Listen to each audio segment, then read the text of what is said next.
जितना आप ज्यादा ध्यान प्रयास करेंगे उतना ही ज्यादा आप परमात्मा के नजदीक जाएंगे। क्योंकि अगर आप उसको मंदिर में, मस्जिद में, चर्च में, गुरुद्वारे में आप उसको ढूंढना चाहते हैं तो ऐसी कोई समय परिस्थिति नहीं है और ना ऐसी कोई जगह है, ना ऐसा कोई पल है जहां परमात्मा स्वयं विद्यमान ना हो।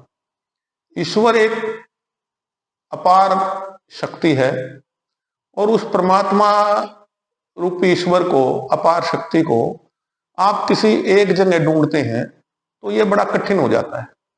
इसलिए आपको मस्जिद में भी जाना चाहिए, गुरुद्वारे में भी जाना चाहिए, आपको चर्च में भी जाना चाहिए। आप वहां जाएं क्योंकि वहां पर आपकी श्रद्धा जुड़ी हुई है, इसलिए वहां जाएं। वहां जाने से आपको कोई मनाही नहीं है, लेकिन आपको परमात्मा को ढूंढने के लिए, प्राप्त करने के लिए अपने स्वयं पर काम करना होगा, अपने मन पर काम करना होगा, अपने दिमाग पर काम करना होगा, अपने शरीर पर काम करना होगा।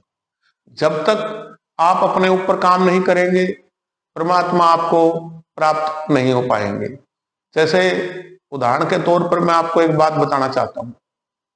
हम दूध जो है, गाय का दूध है, भैंस का दूध है, बकरी का दूध है, ऊँटनी का दूध है, ये दूध हम ले आते हैं और अगर हम उस दूध को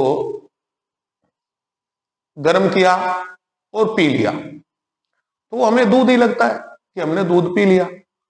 लेकिन उस दूध के साथ अगर हम कुछ क्रियाएं करते हैं, जैसे उसको गर्म कर लेते हैं, गर्म करने के बाद उसको हम रख देते हैं तो उसके ऊपर मलाई आ जाती है।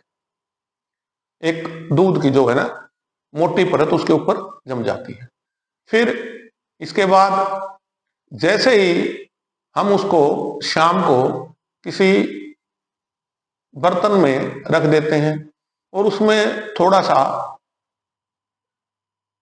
खट्टा डाल देते हैं तो वो दूध सुबह तक दही का रूप ले लेता है।